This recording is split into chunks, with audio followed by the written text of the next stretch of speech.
Добро пожаловать в Cult of the Lamb. Сегодня я построю целый культ каннибалов, накормлю своих подчиненных отходами по их же желанию, а позже придам их в жертву, дабы немного прокачать свою корону. И из начального пустыря я сделаю целый полноценный город. И самое главное, попытаюсь переспать с главным боссом игры и посмотрю, что же за ребенок у нас получится в итоге. Это просто жесть, какой же он урод. Добро пожаловать в 100 дней хардкора в Cult of the Lamb. Для начала я включил режим одной жизни, а также покаяние. Теперь я не смогу выйти из этого режима, либо изменить сложность игры, а покаяние добавит мне дополнительные потребности, как и во всех выживачах, это сон и еда. Следующим шагом я выбрал наивысшую сложность. На предупреждение сверху я забил и начал свою игру. И вот моя дьявольская рожа явилась на свет, а на помощь мне пришел Крысау. Он сразу же дал мне понять, что мирские проблемы с едой и сном теперь будут и на моих плечах. Эти потребности будут меня преследовать даже в моих походах, и с ними нужно считаться, ведь если мои потребности дойдут до нуля, я умру моментально. На удивление, Крысау оказался добрым чувачком и отдал мне свои пожитки, чтобы я построил свой первый алтарь. Разумеется, это далеко не первая попытка, и поэтому я оперативно поставил алтарь и побежал к своему первому подопечному. Всех своих колбастеров я буду называть в честь подписчиков с телеграм-канала и Бусти. Таким образом, у моего первого подопечного гордое имя Марат.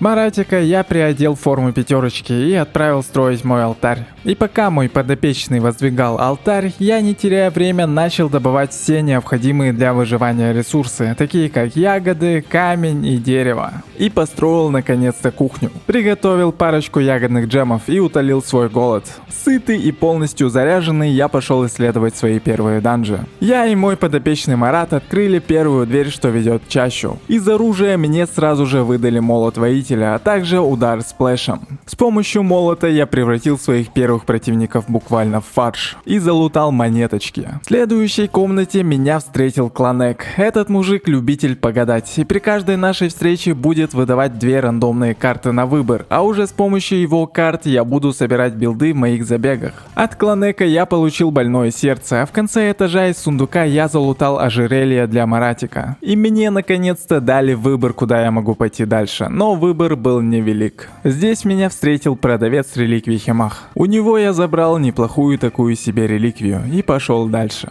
Обыкрал статую главного босса Лешего и получил откровение. Встретил местного торговца оружием, он дал на выбор 3 предмета, я выбрал Fireball. Разобрался с очередными дурачками, не получив никакого урона. А в награду я получил бросок Ехора. В последней комнате меня встретил босс Амдусяс. Мои 3-очковые броски Ехора в совокупности с молотом не оставили ему ни единого шанса. Огромный босс превратился в маленького последователя. Этого остолопа я забрал в свой культ. А в награду мне дали 3 ресурса на выбор, я выбрал дерево и залутал огромное количество золота. Еще меня поджидала дверь, что ведет к главному боссу этой локации. Но чтобы открыть этот проход, нужно победить еще 2 мини-боссов. С помощью полученного откровения я изучил храм. Это мне открыло еще новое изучение на выбор, но к этому мы перейдем позже. Назвал нового культиста Джохан Ливерт. Или Джонан. Не знаю, ну как-то так. А уже с помощью его молитв я получил еще одно откровение. Изучил спальный мешочек. Но спать я, конечно же, не собирался. Посвятил всю ночь на добычу ресурсиков. А уже под утро я построил храм. Провел свою первую проповедь. И молитв моих подопечных, к сожалению, не хватило до следующего уровня короны. Немножко подкрепился и отправился дальше исследовать данжи. Разобрался с новым противником червячком. В этот раз путь до босса был более интересным. Значок камня привел меня к камням, как бы это ни звучало. Я пополнил свой запас и отправился дальше. Встретил бедолагу, который потерял всех своих родных. Забрал его в свой культ ягненочка. Выпала неплохая карточка на скорость атаки. Разорвал в клочья местные надоедливые турельки. Поменял свои когти на молот воителя. В комнате босса меня в этот раз ждал Валифор. Гигантский червяк лишь прыгал и рыгал огромным количеством фаерболов, но все это очень легко доджилось. Удары молота сносили ему огромное количество хп, и ничего кроме прыжков под конец он не успел мне показать. Ну чё, обалдуй, раскумарься. Бедолагу я забрал собрал свой культ. А в награду я выбрал себе ягоды, а также получил неплохое количество денежек. Первого бедолагу я назвал Кракер, а второго культиста назвал Руслан. Свою обычную палатку я превратил в роскошную опочивальню и наконец-то на второй день лег спать.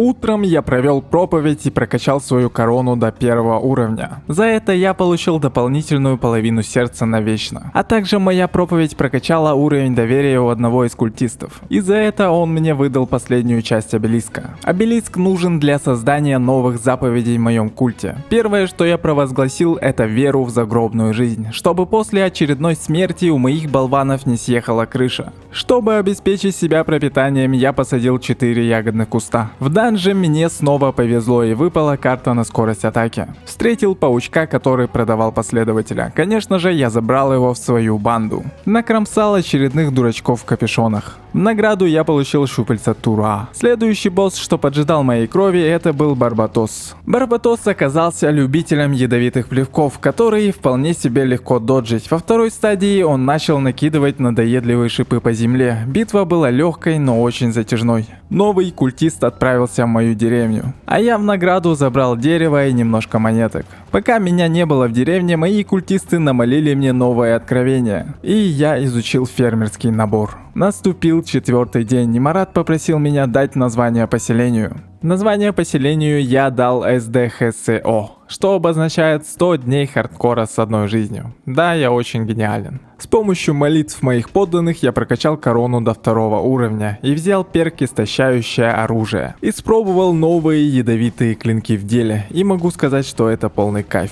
Нашел бедолагу, который пострадал от рук фанатиков, и он попросился ко мне в дом. Жаль, конечно, бедолагу, ведь он еще не понимает, что попадет в точно такой же культ, а может даже еще хуже. Встретил рыбу-рыболова, что может быть еще абсурднее? Разве только ягненок, что стал лидером целого культа? Короче говоря, пожилой рыбак сказал, что места на двоих здесь не хватит, и указал мне на другое местечко, где я смогу позже половить рыбу. Открылись двери, ведущие к самому главному боссу этих территорий. А главного босса зовут Леший. У него даже такая же шапка, как у меня, только с зеленым глазом. Помимо ядовитых плевков, он спавнил огромное количество червей, а сам любил прятаться под землей. Во второй стадии он начал раскидывать шипы по всей арене. И вот она, первая победа над одним из 4 великих зол этого мира. И тут я встречаюсь с первыми проблемами. Обычно на максимальной сложности в обычном режиме после убийства босса выдают сердца. И с помощью этих сердец можно было открывать всякие имбовые навыки, но в моем режиме игры, похоже, нельзя. Я получил крафт трофея Лешего, а также новый скин для моих последователей. Прокачал поселение до 2 уровня, и мне открылся путь к еще более углубленным изучениям. Мои культисты общими усилиями прокачали немножко мой алтарь, а я пошел пожинать свои плоды садоводства. Немножко увеличил количество грядок, а также поставил ферму. Маратик вежливо попросил меня убрать дерьмо. Поэтому 5-е утро я провел за уборкой говна. А пока я убирал дерьмо, я успел прокачать свой веник. В центральном лобби самая главная дверь отперелась на 1/4, а следующий босс меня поджидал за красной дверью. Новый данж меня привел в земноводье. Мне сразу же повезло с молотом и ихором. Из новых врагов появились скелеты. И молот был просто чудовищно сильным против этих костяшек. А также здесь были жабы. Из этих любителей попрыгать я просто сделал пару котлеток. Следующий мини-босс на моем пути это Гасион. Он стрелял фаерболами и прямо на ходу плодил себе подобных. В основном он прыгал и впитывал мои оплеухи. После победы над боссом я получил еще одного культиста в свои ряды. Изучил хижину, и на 6-й день я снова убирал говно. Тем самым я снова апгрейднул свою веточку. Благословил свой народ, чтобы укрепить веру в мой культ. Дмитрий получил 2-й уровень и помог мне заполучить еще одно откровение. Изучил лесопилку, ведь ресурсы на моем острове не будут респавниться после добычи. С помощью проповеди прокачал свою корону. Взял перк на то, чтобы в данжах первое оружие всегда было на 1 уровень выше. Издал новую заповедь трудолюбия, чтобы мои последователи культа работали круглосуточно. Дмитрий попросил меня приготовить ему травяной салат. Я быстренько сварганил ему травяной салат, и судя по всему, ему явно понравилось. Мистер Паук поселился в моем главном лобби и продал мне своего последователя. А в данже мне снова повезло и выпал мой любимый молот.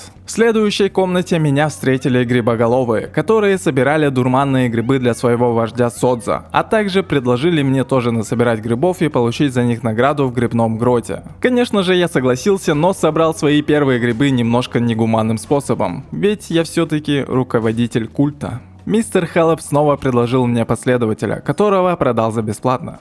Разобрался с очередной группой скелетиков, как вы понимаете, от них остались только кости. Нашел комнату с огромным количеством сундуков, но монет я получил гораздо меньше. Следующий мини-босс на моем пути это Элигос. Эта летающая жаба любит поспавнить себе пчел, а сама делает длинные рывки и выпускает фаерболы. В общем, расправиться над этим монстриком не составило никаких проблем. И я заполучил еще одного последователя в свой культ. В награду я забрал тыквы и немножечко денежек. Придя в свое поселение, первым же делом я изучил тюрьму. В будущем она очень пригодится. Начал убирать дерьмо за своими культистами, ведь из-за большого количества грязи мои поселенцы начали заболевать и отлынивать от работы. Прокачал имбовое вампирское оружие. А также издал новую заповедь пост, чтобы мои работяги хотя бы 3 дня немножко отдохнули от большого количества еды. Теперь я могу хотя бы 3 дня не беспокоиться о еде. Но это, конечно же, отнимает огромное количество веры. 8-е утро я провел за уборкой говна и прокачал свою метлу на еще один уровень. Построил парочку каменоломней и лесопилочек. И решил отправиться к рыбаку, чтобы более подробно познакомиться. Но для начала я облутал все, что здесь находилось. И за маяком я нашел тапочек Кланека, тоже себе неплохой такой артефакт. Решил испробовать свое любимое ремесло в играх, и рыбалка здесь проходит в формате мини-игры. Нужно просто стараться держать крючок в зеленой зоне, и рыба очень быстро превратится в улов. Рыбак, увидев мои способности, попросил меня достать краба, омара, осьминога и кальмара. Взамен он даст мне какие-то сокровища, но в залог дружбы он дал мне для начала карту Таро, и она была так себе. Но вместо ловли рыбы я занялся улучшением своей маленькой фермы. И прокачал благословение Кадая, что позволит один раз в начале забега менять свое оружие. К великому счастью, мне пользоваться этой способностью не пришлось, потому что мне выпал вампирический топор. Еще мне повезло и выпали криты у Кадая. Криты в этой вселенной это нереальная имба, ведь 10% критов это всего лишь на 5% меньше, чем у Мартры в доте, а увеличение урона просто колоссальное. Следующий мини-босс на моем пути это Зипар.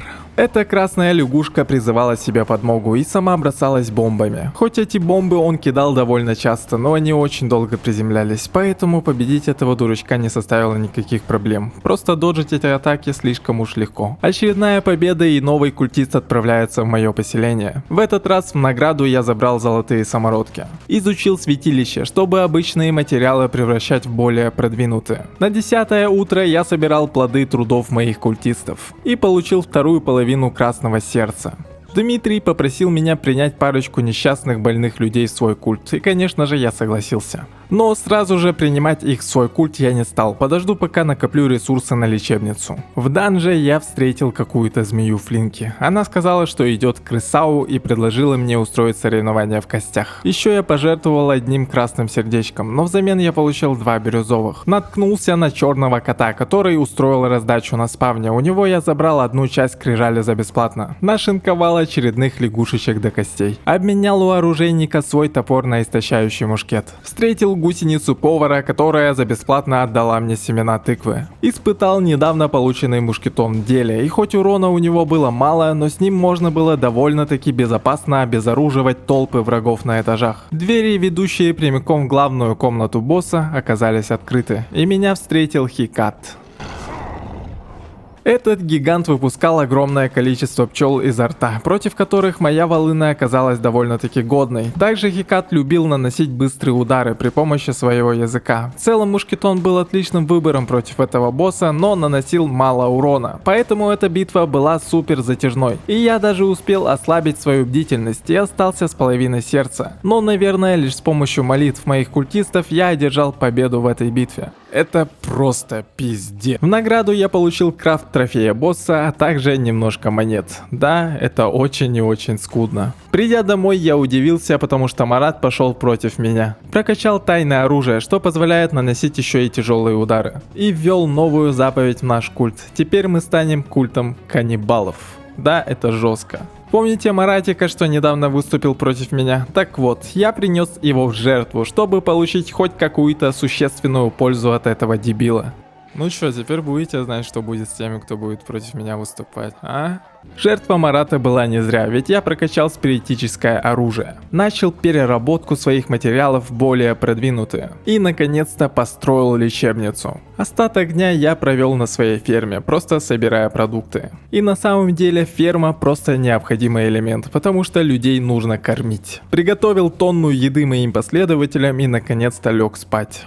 Наступил 12-й день, и логово самого главного босса открылось еще на одну цепь. Но сюда я пришел, чтобы снова познакомиться с Ракшасой, потому что теперь он будет продавать мне любые семена, которые я найду в своих походах. А также при помощи своих культистов я открыл проход на следующий биом, и новая локация называется Топь. Самое приятное, что здесь появились враги, которыми можно поиграть в футбол. Просто швырять их туда-сюда, и они сами себя уничтожат. Лютый кайф. Ну и враги с противными дальнобойными атаками тоже появились. И лучше всего при битве с такими дебилами не терять свою концентрацию. А я как раз таки в этот момент был очень сонным, потому что я спидранил как мог. Еще здесь появились турели, у которых снаряды при попадании делятся на еще маленькие снаряды. О, карточка. Чё там? Кайф. Когда я узнал какую-то из моих реликвий и рассказал, что они вместе с Хемах были детьми последней из первых божеств, и им было поручено раздавать священное орудие, но брать их в битву было строго запрещено. Еще когда я рассказал, что где-то в этом мире он чувствует тьму, и какая-то часть Кадая покоится в чреве монстра. Он попросил меня найти эту самую реликвию. Но вместо реликвии я наткнулся на мини-босса Саласа. В этот раз битва началась с того, что я потерял все свое хп, и поэтому я решил ливнуть с этого поля боя, потому что рисковать собой я в любом случае не хотел. Прокачал силу праведных до 2 уровня. Еще я издал новую заповедь, что позволяет проводить ритуалы и увеличивать количество пойманной рыбы. Но самое главное, что я и мои культисты наконец-то построили туалет. 14-й день я начал с ритуала рыбалки. Как они рыбу поймали здесь? Что? И уже с этим бафом я отправился рыбачить, ведь рыбалка с бафами это просто супер классно, тем более с таким количеством лута. Пойманного краба я отнес рыбаку, а в награду рыбак мне отдал какую-то странную часть от обелиска. Порыбачив еще какое-то время, я собрал полностью этот амулетик. А рыбак похвалил мои способности и рассказал, что теперь я могу покупать у него рыбу. Остаток дня я провел на своей ферме, а на следующее утро снова выдвинулся ловить рыбу, потому что на мне все еще был баф. И кроме рыбы я даже выловил какой-то странный артефакт, но он бесполезный. Насчет полученного амулета у рыбака. Он даровал мне способность выбрать себе дополнительный комплект одежды с бафами, но разумеется дебафы на этих мантиях были внушительнее, поэтому эти шмотки это путевка в один конец. Но даже без этих мантий я чуть не умер от голода. Спасибо богу, что я заметил это и наконец-то хоть чуть-чуть покушал. 16-й день я снова провел за рыбалкой, потому что баф на рыбалку все еще висел на мне. И так наступил уже 17-й день. Пока я рыбачил, мои предприятия окончательно разрушились ввиду срока годности. Решил приготовить себе 3-звездочное блюдо, и оно испарилось, зато осталось 1-звездочное. Почему еда пропадает? Что с этой игрой? Я решил переместить немножко столовку, возможно, проблема именно в местоположении. Но на самом деле это мне никак не помогло. Еда снова испарилась. Причем 3-звездочная, блин. Поэтому питаться мне пришлось 1-звездочным говном. Чтобы хоть как-то успокоиться, я выдал новую заповедь, и это влечение к веществам. А остаток дня я провел рыбача, потому что ресурсы на 3-звездочные блюда нужны очень редкие. Начался 18-й день, и кормить моих болванов я устал, поэтому я провел еще один пост. Надеюсь, голодание добавит им немножко больше выдержанности. Нашел какое-то криповое дерево в данже, сделал подношение в виде 20 монет, а в ответ получил 42 монетки. За второе подношение дерева мне выдало 7 бревен, поэтому я немножко разграбил его жилище и облутал свои монетки обратно. На последнем этаже я остался с малым количеством хп, поэтому мне пришлось слинять с этого данжа. Да и тем более билд у меня был так себе. Еще один дурачок сказал, что мой культ говно собачье. Конечно же, я его отправил в тюрьму на перевоспитание. Увидев своего друга, Руслан сказал, что служить мне все-таки лучше, чем быть в тюрьме. После таких приятных слов я решил улучшить парочку спальников до хижин. И пока я ухаживал за растениями, чтобы обеспечить всем еду, я увидел, что вера в моем культе пошатнулась, поэтому мне пришлось устроить ритуал вокруг огня, чтобы хоть как-то повысить их веру. Пожертвовал пожилым Русланом, чтобы прокачать свою корону. Вечером построил склад для удобрений, чтобы мои чувачки-фермеры пользовались говном в качестве удобрений. 20-й день снова начался с ритуала на баф рыбалочки. Порыбачил до самого вечера и отправился в грибной грот. Здесь я прикупил у грибочков неплохую карточку. И встретился наконец-то с главарем этой шушарни Содза. Он был, конечно, немножко забавным таким. Он попросил раздобыть грибы, и за это сделает хоть что угодно, даже оторвет мне голову. К великому счастью, я уже был готов к этой встрече и поднакопил достаточное количество грибов. За первую партию грибов он мне подкинул часть амулета, а вот за вторую часть поставки он решил научить меня пользоваться этими грибами. Для начала он продемонстрировал работу грибов на своих подчиненных, и это было довольно-таки круто. И теперь, наконец-то, я тоже могу промывать мозги своим культистам.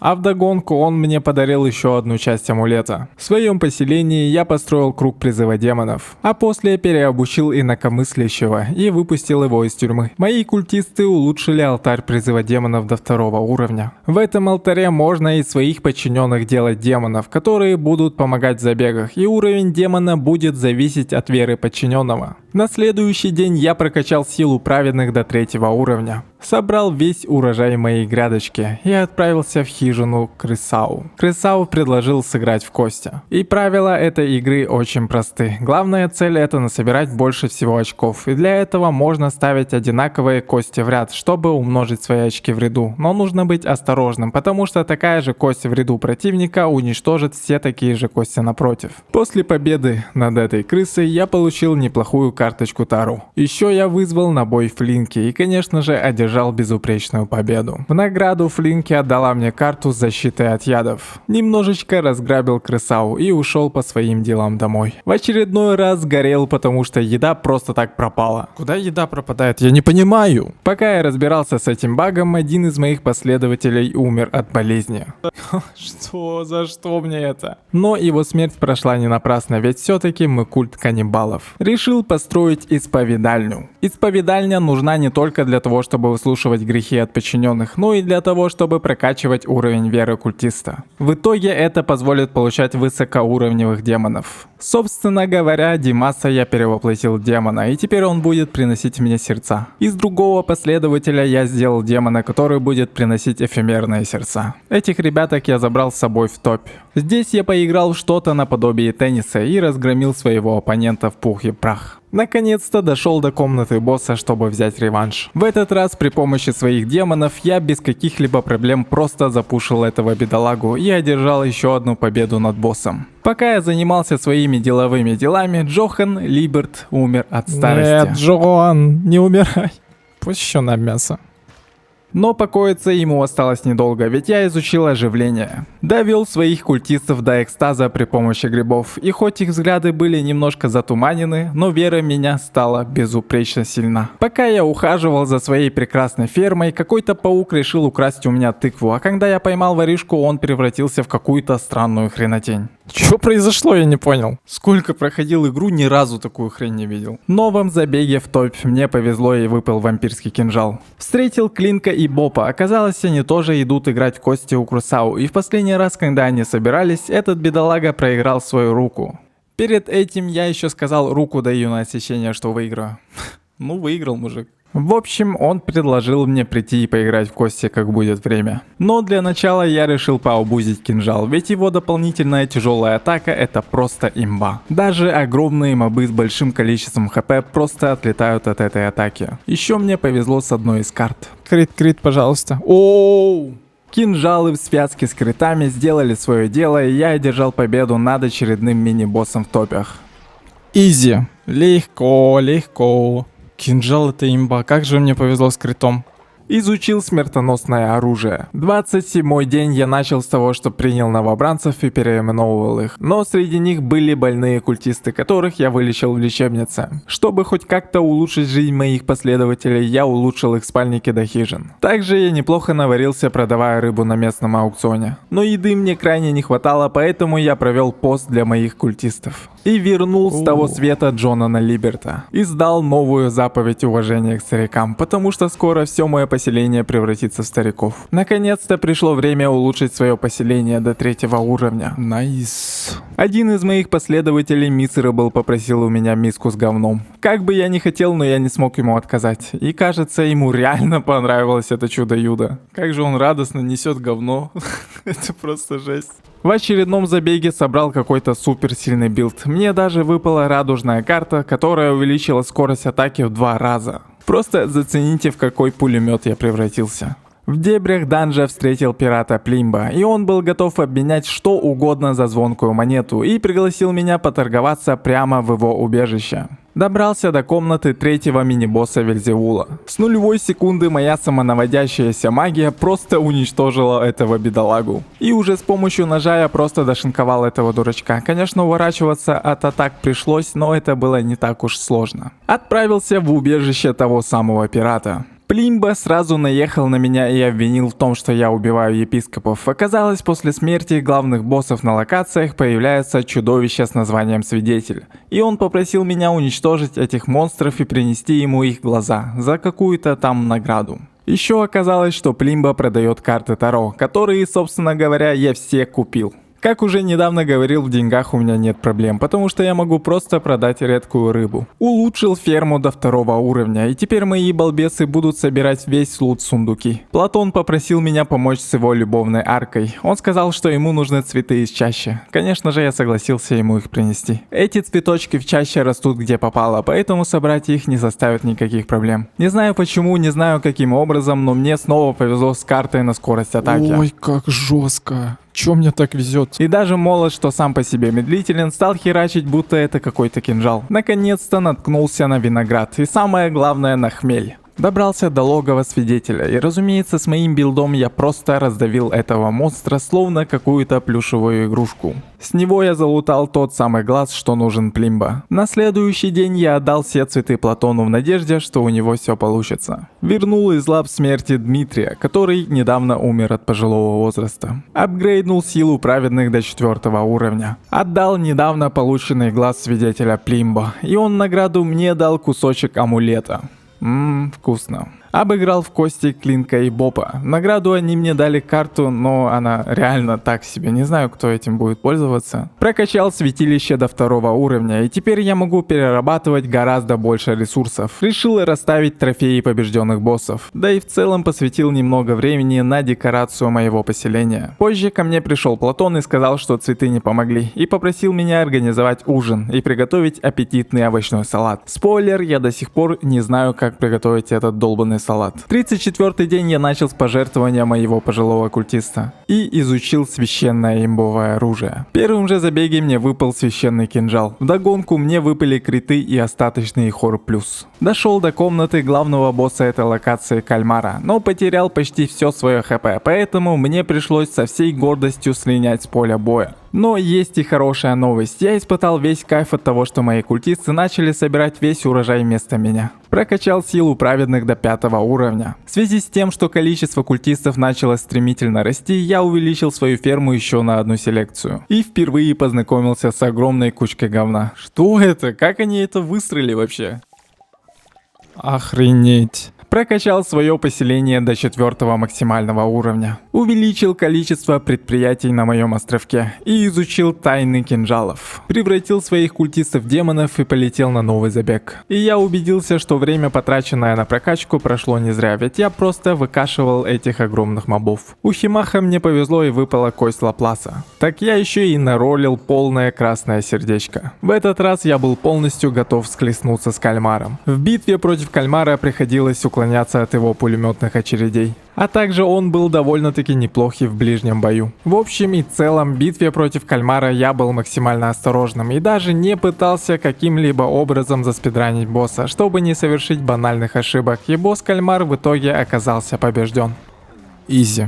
Легко сосать мой хуй. За победу я получил крафт трофея кальмара. Придя в культ, я выдал новую заповедь Вознесения, но в какой-то момент моя корона начала сама по себе улетать от меня. Можно подумать, что мои культисты выгнали меня с роли владыки, но на самом деле корона перевоплотилась в форму семени с глазом, и оказалось, у нее есть даже свой разум. И он рассказал, что теперь я могу фармить греховность с моих культистов, и для этого мне открыли новую ветку построек. Я издал сразу же новую заповедь Похоть плоти. Сделал из Платона симпатягу дня, от этого его стало немного мутить, но я как лидер культа очистил его от скверны и получил свою первую греховность.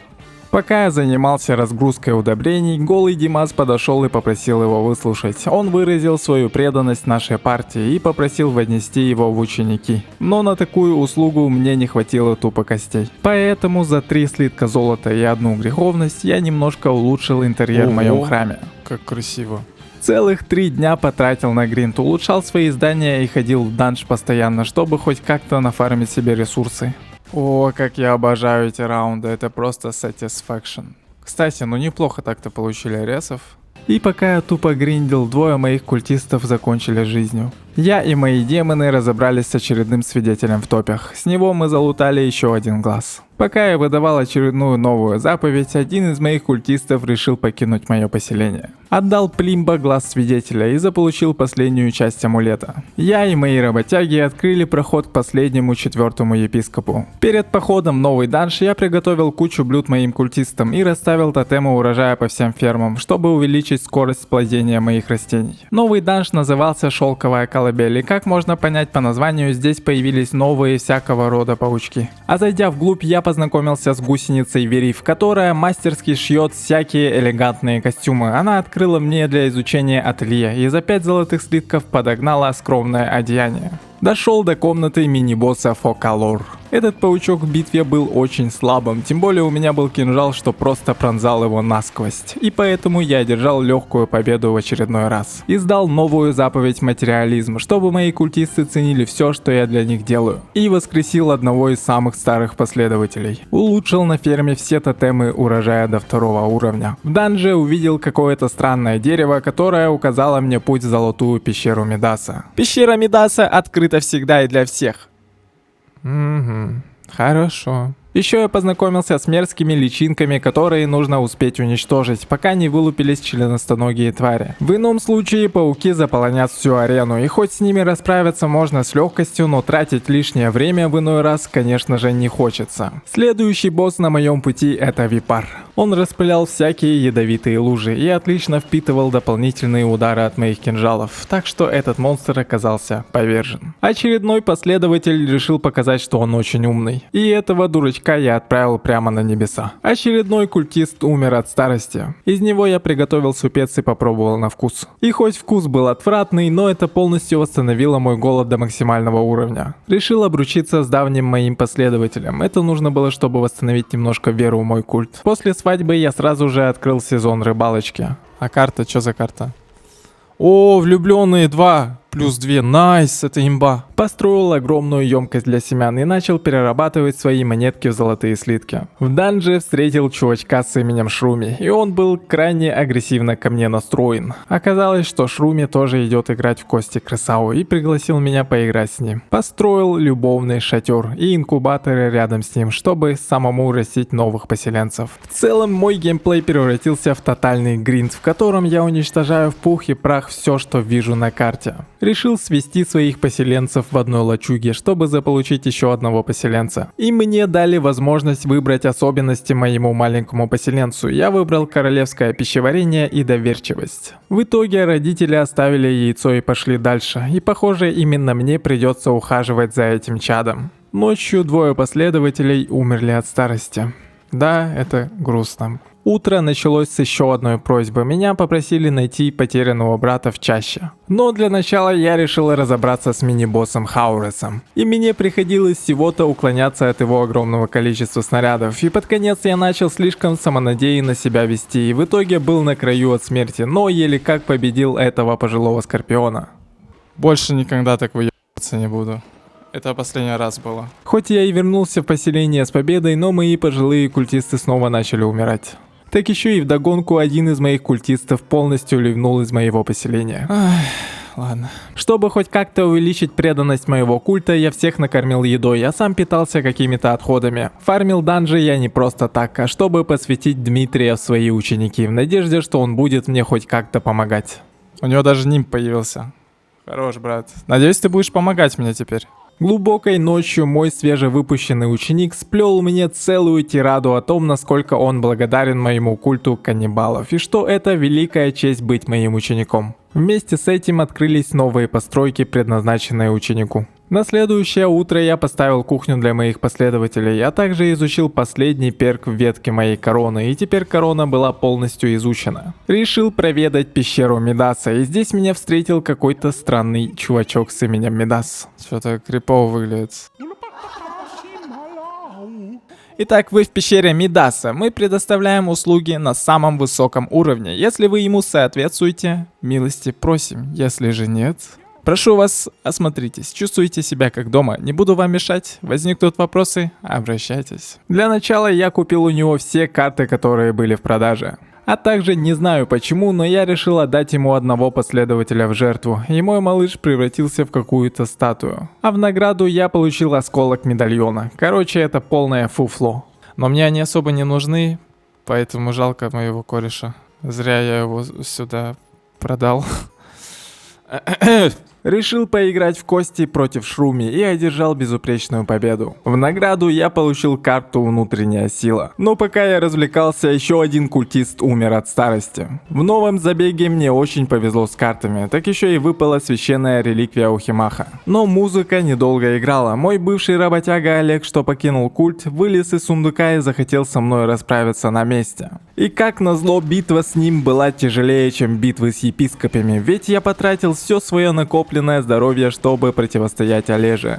Это пипец. Олег, я твою мать. Дошел до главного босса этих земель Шимуры. В вооружении гиганта-паука были милишные атаки, а также из заднего прохода он извергал бомбы и ядовитые фаерболы. Но даже так, тот же Олег мне показался гораздо тяжелее, ибо атак Олега я никак не ожидал. В награду я получил крафт трофея Шимуры. Придя в свое поселение, я увидел, что кухня для моих работяг была готова. Сюда можно пихать в очередь до 30 блюд, и в момент голода они сами себе приготовят еду, и теперь заморачиваться больше мне не придется. Еще я заметил, что после молитвы теперь вместо прокачки короны мне дают эфемерное сердце, и у меня уже в голове сформировался план. Я просто хотел потратить остаток дней на фарм этих эфемерных сердец и просто в наглую запушить самого последнего босса, что ждет меня за золотыми воротами. Но для начала нужно любыми методами собрать 20 культистов, ведь иначе мы не сможем выйти против босса. И чтобы больше никогда не испытывать проблем с едой, я улучшил свою ферму еще на 2 селекции. Погладил своего будущего культиста. И вот вроде бы все лампово, но Никита попросил меня подкинуть миску с дерьмом Фолку, и я отказался от этой затеи. Хотел подогнать подарок одному из своих культистов, но случайно закинул его в тюрьму. Я случайно. Не волнуйтесь, я сразу же его выпустил на волю. И в знак извинений все-таки подогнал подарок, который я и хотел отдать ему. Посетил пещеру Мидаса и пожертвовал 10 золотых слитков. Из ниоткуда появился сам владелец и дал мне разрешение кинуть туда горсть золотых монет. Я закинул туда половину своих пожитков в надежде умножить свой капитал. Ну давай я кину. И что дальше? Боги золота оценивают ваши подношения. Придется подождать не менее 3 дней. Эх, блин, ладно. Последняя цепь с главных ворот спала и открыла мне путь к боссу, но пока что мне туда рановато, а сюда я пришел лишь для того, чтобы прикупить немножко семян для своей фермы. Начало 64-го дня я посвятил переработке материалов, а также пока шел дождь, поухаживал за своей любимой фермой. И уже вечером меня ждал сюрприз. Наконец-то явился мой последователь. Новорожденного культиста я назвал Марлин в честь его родителей, которые ни разу не приходили поухаживать за ним. Давай, расти большой. Не будь лапшой, брат. Проявить заботу. Проявлю заботу о тебе. Ой, мило ты как. Ого. Он сразу же 2-го уровня стал. Решил выполнить просьбу культиста и найти его потеряшку. В скором времени я нашел бедолагу, и он был окружен очередными культистами, но я был настолько прокачан, что просто вынес всех на своем пути и освободил бедолагу. Далее я наткнулся на ранее побежденного свидетеля, и в этот раз на его глазах был обмотан бинт. Внимание к мелочам в этой игре не может не привлекать. Решил открыть в моем поселении пивнушку, чтобы мои культисты хоть где-то развлекались. На самом деле с помощью этих напитков у моих поселенцев прокачивалась греховность, а она мне нужна была для спаривания последователей и получения новых малышей в моем селе городского типа. Что такое? Ягненок, масленок, я люблю вас. Нахрюкался, Мишаня, что ты делаешь? Но у алкоголя есть свои минусы, ведь пьяный культист может либо заболеть, либо забить болт на работу. Я также немножко улучшил интерьер баря, чтобы мои культисты выпивали с красивыми видами. Но вместо культурного отдыха они выбрали слишком уж активный вид времяпровождения. Да хватит, успокойтесь, парни. Да елки-палки, угомонись ты. 67-й день начался не с чашки кофе, а с новой смертью пожилого последователя. Пожилая креветка умирает от старости. Обручился с дебоширом, что недавно махался в баре. И конечно же, это совсем не из-за того, что он плохиш, а лишь из-за того, что веру в культе нужно поднимать любыми методами. Расскажи мне о своих грехах, бухой ты алкаш. Шакалакабай, да. Улучшил здание моего бара, и теперь я могу приготовить гораздо больше всяких напитков. Тем самым количество кайфушников увеличилось целых 2 раза. Еще немножечко улучшил интерьер в моем заведении и изучил экономию на ритуалах. Какой день? 68-й день. Все в говне. Я настолько увеличил свою ферму, что у меня начал лагать компьютер. Давайте, парни, делайте свое дело. Да что за говно? Почему ты в слезах оставил Мишу? Дима, за что ты так с ним? Не стоит волноваться, ведь позже я нашел Мишаня достойного кандидата, и у них даже получилось золотое яйцо, в которое вместо 2 особенностей я запихнул целых 4 положительных качества. И хоть яйцо было золотое, но даже так этой парочке было абсолютно плевать, так что это яйцо остается на моем попечении. Целых 3 дня я провел в данжах ради поиска новых последователей в мой культ, ибо пожилые работяги начали все чаще и чаще умирать, а без 20 культистов я не смогу даже бросить вызов тому, кто ждет. И вот на 73-й день вылупилось долгожданное яйцо. Какой он красивый, ля. Линеша. Пусть будет Линеша. Let's go, брат. И с рождением этого малыша я наконец-то получил 20 культистов в своем поселении. Теперь оставалось лишь молиться и копить сердца. Ну все, осталось всего лишь 12 дней где-то покопить сердца и кайф. В перерывах от гринда я сношал своих соплеменников. Посетил пещеру Мидаса, и колодец приумножил мой капитал до 514 монет. Мое поселение с каждым днем становилось все лучше и больше благодаря вложенным усилиям, но один вопрос все еще остается неизменным. Как они высирают это огромное дерьмо? Во всей этой суете я случайно кликнул на диалог Линеша, и он тупо решил покинуть мое поселение. Чего, блять? Ну, бро, куда ты уходишь? Ты еще малыш, ты жизни не видал. Понял. Но даже без участия Линеша я провел 7 дней просто копя свои сердечки. Перед встречей с самым главным боссом я немножко поухаживал за своей фермой. Но все же во мне была уверенность, ведь я накопил очень много эфемерных сердец. И собрав всю мощь моих подчиненных, я попал в иное измерение, где меня ждал главный босс всей игры. Мне повезло с имбовым кинжалом и ледяной дополнительной атакой, но все мои эфемерные сердца тупо отобрали, так что запушить в наглую босса не получится, и придется играть аккуратненько. Самый главный босс всей игры — это тот, кто ждет. Именно он в обычном режиме игры отдает корону ягненку, и тот становится лидером культа. Но сейчас пришло время выбирать: либо отдавать корону и жертвовать всеми последователями, либо отстоять корону и жизни культистов. Я, конечно же, выбрал решение вступить в бой. Пососи мой болт. Для начала мне пришлось вступить в бой против псов, что охраняют задницу босса, и на самом деле это самая легкая часть всей битвы, ведь дальше на ринг вышел уже тот, кто ждет. И даже после битвы этот мужичок не принимает поражения и перевоплощается в самую опасную тварь в этой вселенной, и начинается самый тяжелый финальный этап битвы.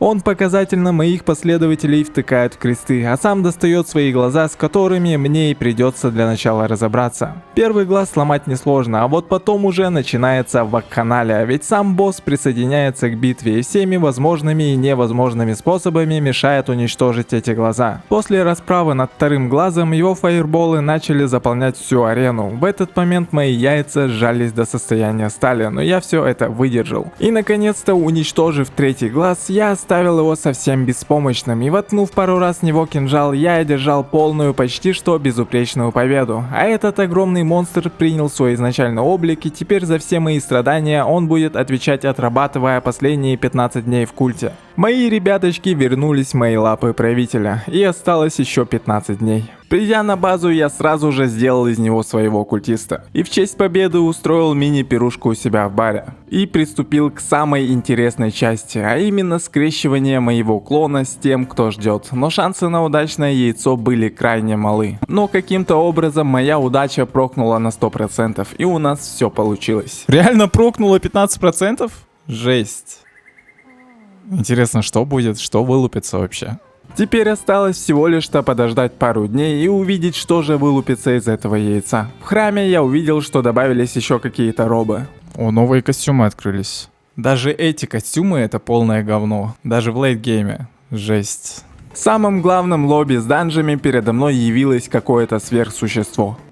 Я не понимаю на китайском, парне. Оно приказало мне доказать, что алая корона моя по праву, а для этого мне нужно будет заново убить всех епископов. И конечно же они будут на порядок сильнее. И даже Ракшаса, что продавал мне семена по удобной цене, увеличил свои цены в 2 раза. Я сделал себе пару демонов и пошел исследовать чащу. И чаща даже чисто внешне уже поменялась, стала какой-то более опрятной, что ли. Тут все так поменялось, все так красиво стало. Но мобы остались все такими же слабыми. Еще посреди дороги я встретил Мидаса. Мидас. О, приветствую вас. Судя по грязной одежде, вы уже давно бродите по этим лесам. Что же до меня, то я не покидал своего дома уже целую вечность, но обстоятельства заставили. Сколько богатств стоится в этом мире, опасностей и красот, и богатств, а уж сколько в нем тех, кто готов поделиться всем, что умеет.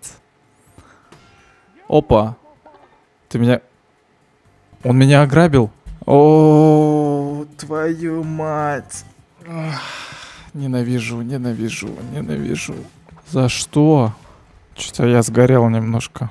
Дошел до комнаты босса, и в этот раз Валифор был 2-го уровня. Его атаки заметно изменились, но и мои атаки наносили очень много урона, так что вы знаете, за кем победа. А после его убийства я подобрал слезу божества. Тебе удалось превзойти мои ожидания, и это хорошо, ибо я веду дела только с владыками мира. Выслушай меня, новое божество, нареки меня по своему желанию, и я помогу тебе достичь большего. У меня много ценных вещей для таких, как ты. Скума нафиг, не ожидали? Скума, наш договор заключен. Приноси мне слезы божеств, я посмотрю, что предложить тебе взамен. За эту самую слезу божества он дал мне покрутить свой лутбокс. Да, твою мать, лутбокс. И в награду я получил неплохое ожерелье.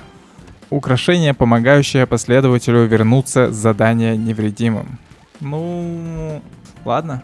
Немножко поел и поухаживал за своим милым яйцом. И глубокой ночью мой клон решил уйти из моего поселения. Я ему еду, кровь, все отдавал, но нет, он решил покинуть. Давай, мой двойник, пока. Хотя бы ребенка сделал, уже хорош.